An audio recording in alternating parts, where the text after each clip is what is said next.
선생님, 진짜 괜찮으세요? 아무래도 응급실 한번 가보셔야겠어요. 그 말을 들었을 땐 이미 몸이 내 몸이 아니었다. 기계처럼 움직이던 손발은 멈춰 있었고, 머릿속은 하얘졌고, 눈앞에는 천장이 빙글빙글 돌아가고 있었다. 나는 밤원도 어느 공장의 기숙사에서 자취를 시작한 지 2년 차였고, 남들 눈엔 성실한 직원, 말없이 일 잘하는 매로 보였을지 모르지만 내 몸과 마음은 이미 한계였다. 고등학교를 졸업하자마자 바로 취업 전선에 뛰어든 건 가족도 친구도 누군가의 조언 때문이 아니었다. 단지 살아남기 위해서였다. 원래는 경북 구미 출신. 이름은 정도희. 나보다 3살 위의 단짝 친구는 김희정이었다. 초등학교 4학년 때였다. 아버지는 술에 절어 살았고 어머니는 내가 6살이 되던 해 돌아가셨다. 어릴 적 기억 속엔 따뜻한 같은 건 없었다. 오히려 찬 바닥과 욕설, 그리고 반복되는 방치. 그런 내게 처음으로 손을 내민 아이가 이정이었다. 너 내 집에서 자고 갈래? 이정이는 내게 처음이자 마지막으로 사람다운 온기를 안겨준 아이였다. 준비물도 챙겨주고 친구들이 놀리면 앞장서 서어주고 가끔은 과자 하나 지어주며 말없이 웃어줬다. 나는 그런 예정이에게 전부였다. 우린 같은 초등학교, 같은 중학교를 나왔다. 고등학교에 진학할 무렵 예정인의 부모님이 내게 이렇게 말했다. 공고로 가, 대학 가는 것도 좋지만 너한텐 기술이 밥이다. 나는 그 말 그대로 구미공고에 진학했고 예정인은 인문계 고등학교로 갔다. 그렇게 길이 갈라졌지만 예정이는 여전히 내 곁에 있었다. 나를 사람으로 대해주는 유일한 존재. 고등학교 2학년 겨울, 아버지가 돌아가셨다. 세상에 완전히 홀로 남겨진 순간이었다. 그때도 예정인의 부모님이 내 손을 잡아주었다. 따뜻한 밥 한 끼, 괜찮아, 라는 말 한마디. 나는 그 작은 배려에 살아날 이유를 찾았다. 공고를 졸업하고 나는 강원도에 있는 중소기업에 취직했다. 기숙사가 딸린 공장이었고 월급은 적지만 숙식이 제공된다는 이유 하나만으로 그곳을 선택했다. 첫날 밤, 나는 기숙사 침대에 앉아 처음으로 울었다.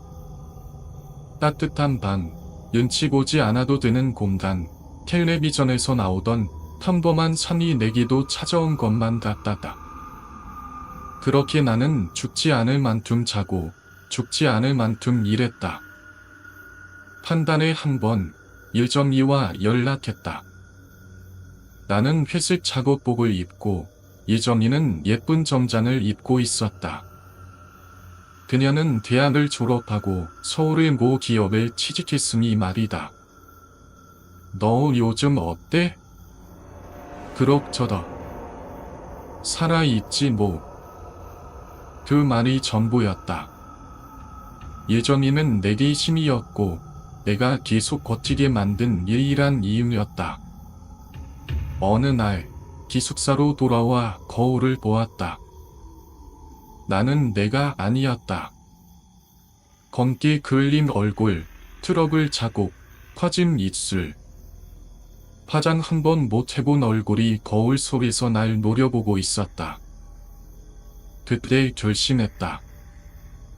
나도 사람답게 살아보자. 그날 이후로도 여전히 야근은 반복됐지만 나는 월급을 악착같이 모았다. 단 한 푼도 서투르 쓰지 않았다. 몇 달이 지나 드디어 나는 첫 자취방을 얻었다. 강원도 한적한 시장 근처, 보증금 없는 월세 25만 원짜리 반지하 방이었다. 거기는 내가 처음으로 산 여성 점장을 걸었다. 새 구두도 부속에 가지런히 놓였다. 그걸 보고 또 울었다. 나는 항상 처음 뭔가를 얻게 될 때 울곤 했다. 그렇게 나는 스일즈의 세계로 발을 들였다. 자동차 대리점이었다. 누군가 내게 기회를 준 거였다. 전직 공장 동료였던 선배가 말했다. 너처럼 성실한 사람 본 적이 없어. 한번 이쪽으로 와볼래? 그 말에 나는 전 재산을 끌어모아 이력서를 냈고 면접을 받고 결국 그 브랜드에 맞는 영업사원으로 들어가게 됐다. 처음엔 쉽지 않았다. 고객들은 내 외모를 딸보고 여자라는 이유로 무시하기도 했다. 하지만 나는 매달 선과 1위를 찍었다. 어떤 일이든 죽을 만큼 해본 사람은 어디서든 통한다는 걸 몸소 증명했다. 6개월이 지나자 내 이름 석자나 강원도 그 지역의 영업 전설이 되었다. 그리고 그 시점에 예전이에게서 연락이 왔다. 보이야, 우리 여행 한번 가자. 그 말은 내 모든 걸 흔들었다. 보이야, 우리 둘이 여행 한번 가자. 그 한마디에 나는 아무 말도 못했다. 지금까지 단둘이 여행이라는 걸 생각해 본 적이 없었다. 아니, 솔직히 말하면 어디론가 떠난다는 개념조차 생소했다. 항상 일, 그리고 생존. 그게 내 전부였으니까. 여행. 갑자기 왜? 그러게. 갑자기 생각났어. 곧 결혼하잖아. 너랑 나 중학교 졸업 이후로 제대로 놀러간 적도 없잖아. 유전이의 많은 사실이었다. 우리는 어릴 때 늘부터 다녔지만 그건 삶의 무리를 함께 나눴던 시간이었지 여유는 아니었다. 결혼이라니? 그래, 그랬다. 나에게도 이제 새로운 삶이 기다리고 있었다. 그녀는 알았다. 내가 최근 몇 년간 만나온 남자, 그리고 그가 나에게 청혼했다는 사실을. 그 남자, 민석 씨는 썸띵 전문점을 운영하는 사람으로 말 그대로 끈질기게 나를 향해 바라왔다. 처음엔 별 감정도 없었다. 내 안에 누군가를 받아들일 여유도 없었으니까. 하지만 그 사람은 참 이상했다. 묵묵하게 기다려주고 가끔은 도시락을 싸들고 찾아오기도 하고 말수는 적지만 내 말을 항상 귀 기울여 들어주는 사람. 그렇게 우리는 조심스레 연애를 시작했고 어느새 결혼을 준비하고 있었다. 예정이에게 그 소식을 처음 전했을 때 그녀는 얼어붙은 표정으로 나를 바라봤다. 그래? 너 진짜 결혼할 거야? 는 민석 씨, 괜찮은 사람이야. 부모님도 뵙고 내 부모님도 좋아하셔. 그녀는 이상하게 말이 없었다. 그러곤 웃으며 말했다. 좋겠다. 진심으로 축하해. 넌 그런 삶을 살 자격이 있어. 하지만 그 말에서 묘한 씁쓸함이 묻어났다. 그때는 몰랐다. 그 말의 진짜 의미를. 여행 당일 예정이는 나를 태우고 강원도의 깊숙한 산 쪽으로 향했다. 짐은 그녀가 대부분 준비했고 난 그냥 따라 나섰다. 목적지도 일정도 알지 못한 채. 어디로 가는 거야? 좋은 곳. 예전에 혼자 와봤는데 너랑 다시 보고 싶었어. 이상하다는 생각이 들긴 했다. 평소와 달랐다. 그녀는 말을 아꼈고 운전 내내 무표정했다. 차가 멈춘 곳은 사람들이 잘 찾지 않는 외딴 마을이었다. 그 마을 뒤편 산기슭엔 공사 중단된 낡은 4층짜리 건물이 덩그러니 서 있었다. 여기 텐트 치고 잘 거야. 응, 무서워? 나란 밭이 있잖아. 나는 웃으며 고개를 끄덕였지만 등골 어딘가나 싸늘해지는 느낌은 감출 수 없었다. 2층 시멘트 바닥에 텐트를 쳤고 준비해온 음식과 맥주를 나눠 마셨다. 서로의 추억을 얘기하며 마치 합창 시절로 돌아난 듯 딸딸 웃었다. 그렇게 하루는 흘러갔다. 밤이 깊었다. 내가 먼저 잠들었다. 꿈을 꿨다. 어두운 산길을 걷고 있었다. 그 앞에 한 할머니가 서 있었다. 난 무심코 기켜가려 했지만 그녀는 내 앞을 가로막고 뺨을 때렸다. 너무 아팠다. 꿈인데도 통증이 느껴졌다. 왜 이러세요? 그녀는 대답 대신 반대쪽 뺨도 때렸다. 그리고 무언가를 속삭였다. 친구를 믿지 마라. 친구는 내가 아니기를 바란다. 잠에서 깼을 땐 머리가 깨질 듯 아팠다. 숨이 턱턱 막히고 땀에 젖은 몸을 간신히 일으켰다. 유점아, 어디 있어? 텐트 안엔 그녀가 없었다. 이상했다. 짐도 그대로였고 신발도 있었다. 나는 랜턴을 들고 낡은 건물 안을 뒤지기 시작했다.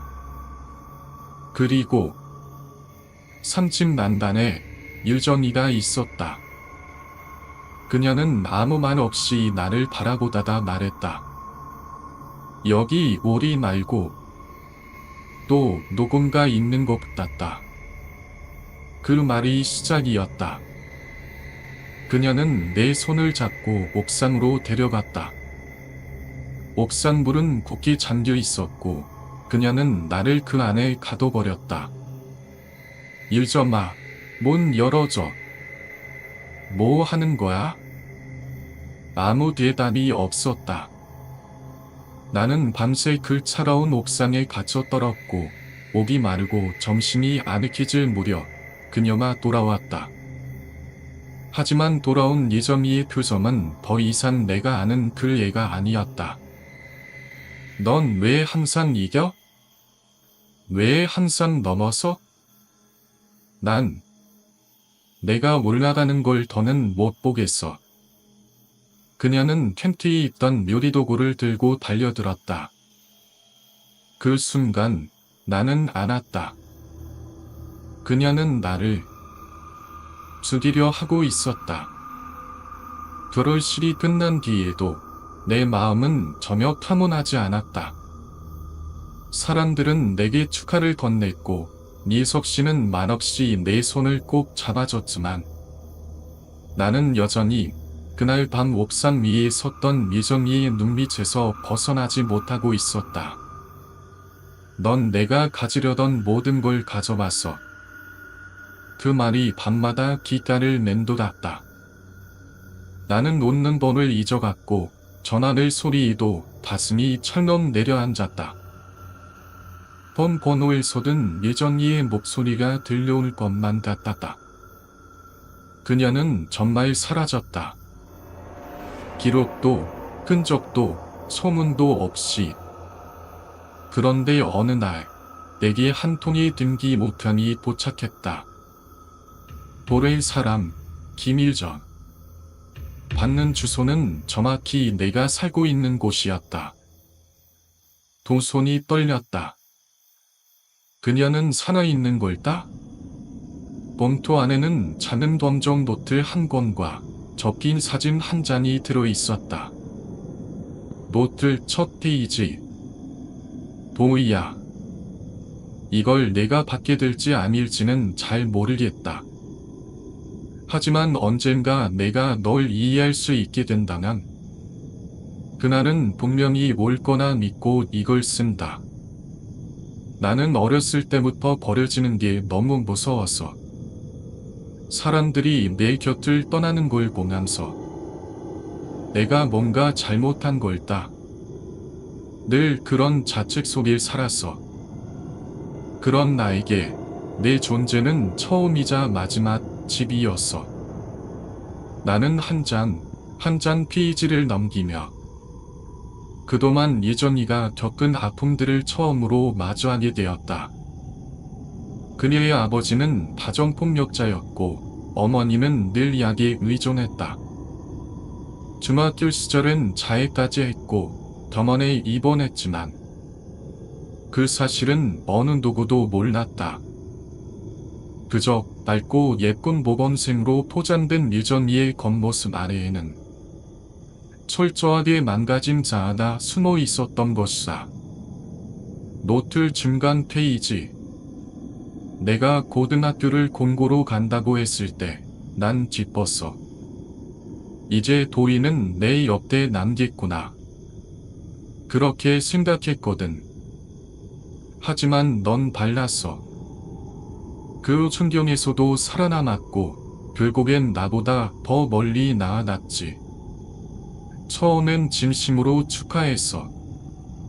근데 점점 널 볼 때마다 내가 더 초라해지는 거야. 마치 내 그림자를 따라 걷는 느낌이었어.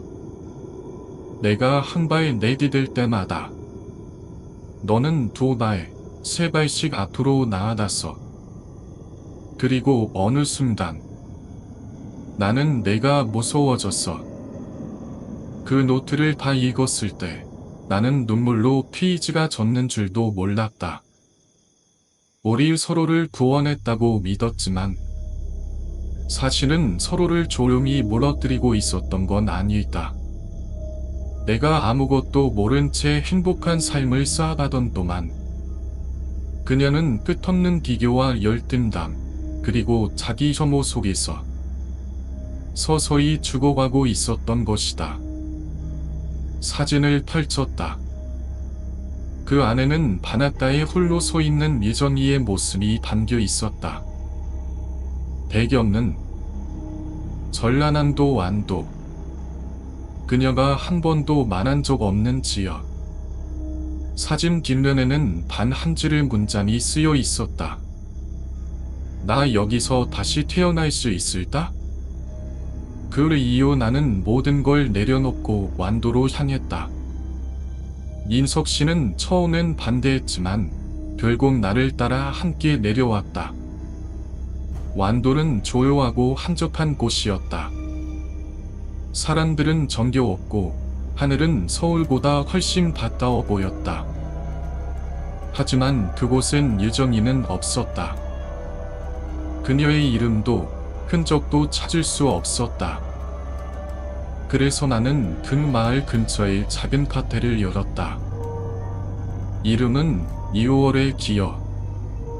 예전이 2월 생일을 기념해 지은 이름이에요. 이유를 묻는 사람들에게 나는 그렇게 설명했다. 하루는 비가 오는 날이었다.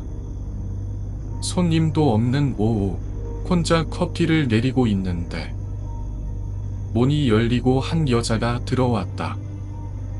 머리는 짧게 잘렸고 모자를 눌렀었지만 나는 반볼에 그녀가 누구인지 알 수 있었다. 예정이. 그녀는 조용히 고개를 끄덕였다. 그렇게 2년 반 만에 마주한 예정이와 나는 말없이 서로를 바라보았다. 오랜 침묵 끝에 그녀가 입을 열었다. 보리야, 나 다시 돌아가도 될까? 나는 대답 대신 그녀를 안았다. 눈물이 흘러내렸다. 뜨거운, 너무도 오래된 눈물이었다. 그날 이후 예정이는 내 카페 한쪽 테이블에 앉아 하루 종일 창밖을 바라보곤 했다. 서로 무슨 말을 해야 할지 몰랐다. 우리는 너무 많은 말을 가슴에 쌓아둔 채 너무 오랜 시간을 돌아왔다. 민석 씨는 그녀를 처음 보았을 때 눈빛이 굳어졌었다. 하지만 내 손을 꼭 잡고 말하던 그 한마디가 지금도 귓가를 맴돈다. 당신이 괜찮다면 나도 받아들일게요. 그는 나보다 먼저 용서의 자리를 내어줬다. 며칠 후 나는 유전이에게 조심스레 물었다. 그날 왜 그랬어? 그녀는 한참 동안 입을 열지 않았다. 그러다 조용히 부러지는 목소리로 말했다. 나도 모르겠어. 그때의 나는 내가 아니었어. 모든 게 뒤엉켜 있었고 널 보면 내가 너무 작아지는 것 같아서 어디까지 무너질 수 있는지를 보여주고 싶었어. 나조차도 나를 감당 못했던 그 밤에 그녀는 말을 멈추고 눈을 감았다.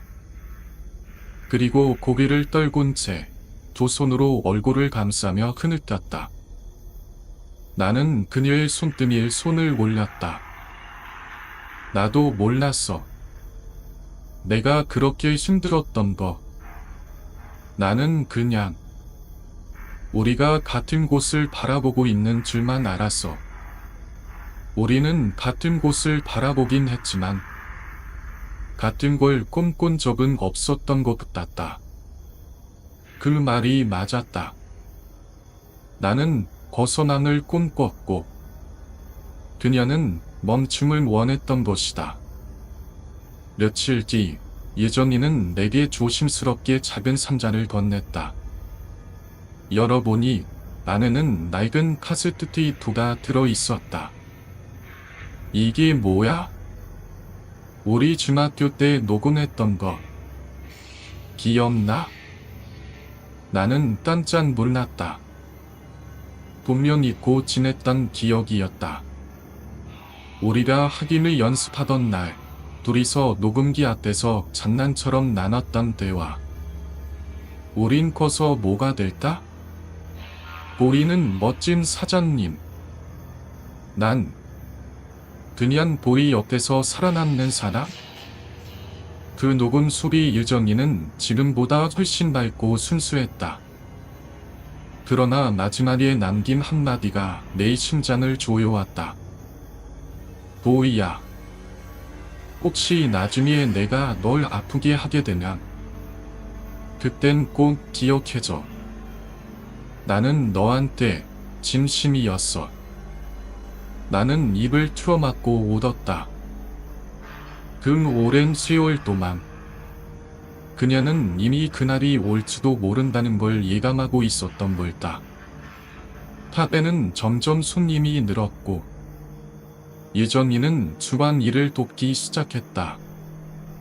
사람들은 조 여자가 운영하는 이 작은 공간을 좋아했고 마치 오래된 가족처럼 익숙하게 받아들였다.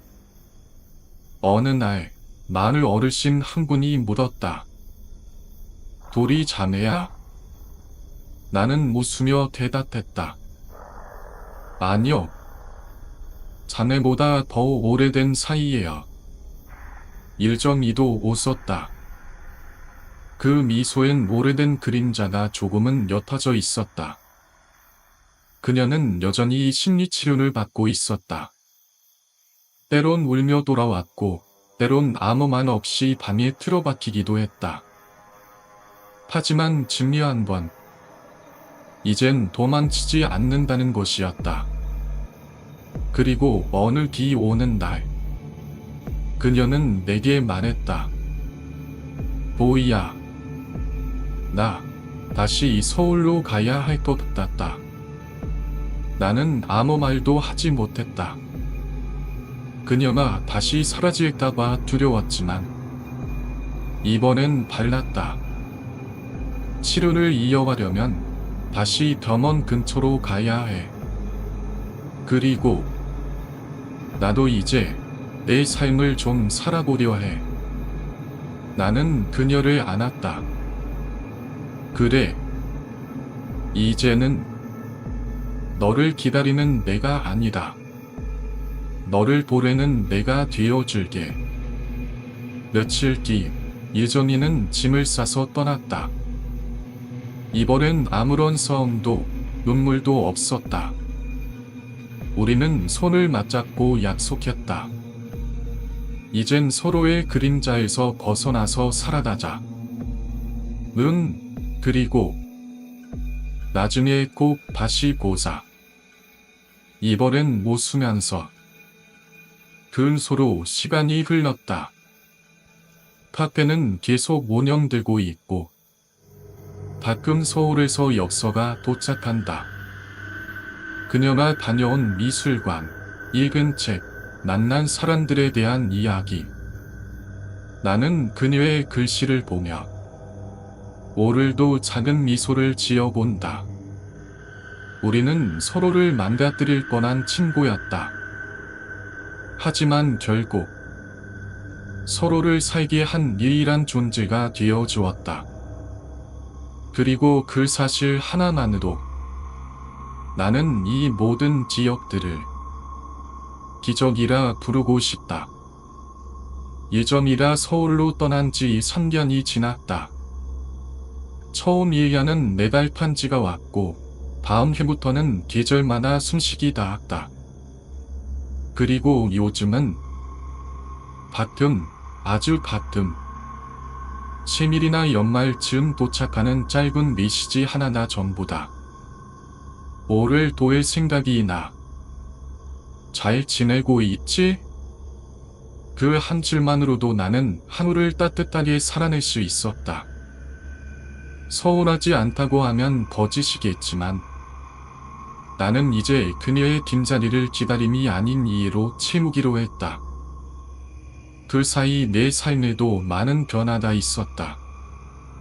카페는 이제 시장 골목의 명물이 되었고 지역 청년 몇 명을 고용하게 되면서 조그맣게나마 사장님 소리를 듣게 됐다. 이석 씨와는 아이 없이 조용한 결혼 생활을 이어가고 있다.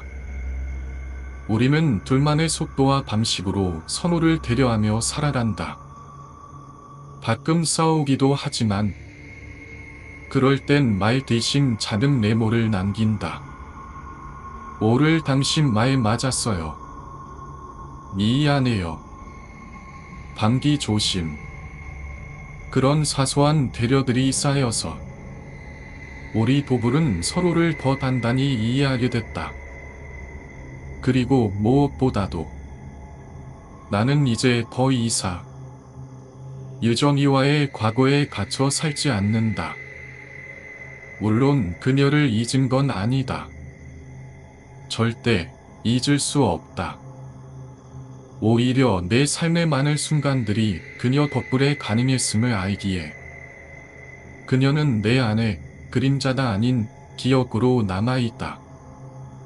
어느 겨울 저녁이었다. 첫눈이 온 날. 바디에 마담을 하려는데 누군가 카페 문을 조심스레 열었다. 바람이 세게 불어 종이컵들이 바닥에 굴러다녔다. 그리고 그녀가 들어왔다. 머리가 조금 더 길어졌고 얼굴에는 살이 따졌지만 그 눈빛만큼은 예전보다 훨씬 편안해 보였다. 오랜만이야, 보리야. 나는 아무 말도 못하고 그녀를 끌어안았다. 겨울이었지만 톰은 따뜻했다. 어떻게 된 거야? 갑자기 오늘이 너랑 나 처음 만난 날이잖아. 생각나? 초등학교 4학년 첫 급식 날 내가 반찬 흘렸다고 울었을 때 내가 휴지 주었지. 그녀는 고개를 끄덕이며 웃었다. 그날 이후 너랑 친구하려고 내일 바나나 우유 사서 기다렸었어. 그 말에 우리 둘은 동시에 웃음을 터뜨렸다.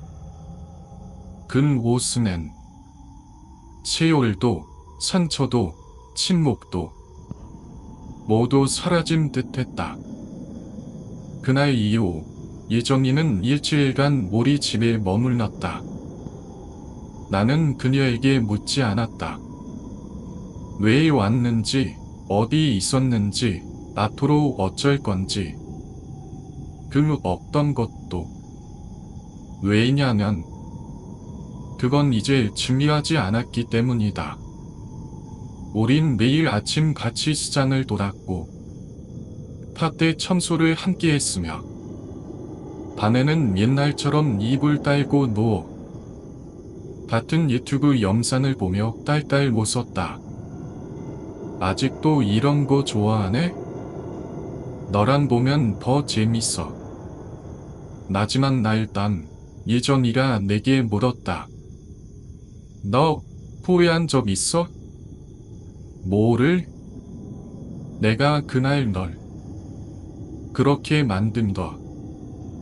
나는 그녀를 조용히 바라보다가 고개를 저었다. 아니, 오히려 다행이야. 그 일이 없었으면 우린 아직도 서로를 오해한 채 살았을 거야. 그녀는 눈시울을 붉혔다. 그래도 넌 나보다 훨씬 더 좋은 사람이야. 나는 웃었다. 아니야. 그냥 우리 서로 부족했을 뿐이야. 그래서 서로에게 너무 소중했던 거고. 다음 날 아침 그녀는 다시 서울로 떠났다. 이번엔 기차역까지 내가 대용했다. 플랫폼에서 우리는 그의 긴 시간을 아무 말 없이 서 있었다. 그리고 열차가 들어올 즈음 그녀는 내 손을 꼭 잡고 말했다. 보리야, 다음엔 내가 먼저 연락할게. 기다리게 해서 미안해. 나는 고개를 끄덕이며 말없이 그녀의 손을 놓았다. 그녀가 탄 기차가 점점 멀어졌고 나는 그 자리에서 오래도록 서 있었다. 이제 나는 안다. 사람과 사람 사이엔 때론 말보다 침묵이, 가까이 있음보다 떠남이 더 큰 용서를 남긴다는 걸. 그리고 우리는 완전한 이해가 아닌 불완전한 공감으로도 친분이 살아날 수 있다는 걸. 지금도 가끔 6월의 지역 카페 창밖을 바라보다가 그녀의 이름을 조용히 속삭인다. 유점아, 잘 지내지? 그리고 나도 잘 살아간다. 2025년 봄, 밤원도는 아직 꽃샘추위가 남아 있었지만 카페 안목련 나무는 어느새 새싹을 찌우고 있었다. 나는 내년 이맘때가 되면 모의 10층의 우편함을 먼저 열어보곤 했다. 혹시나 그녀의 편지가 왔을까. 하지만 올해는 달랐다.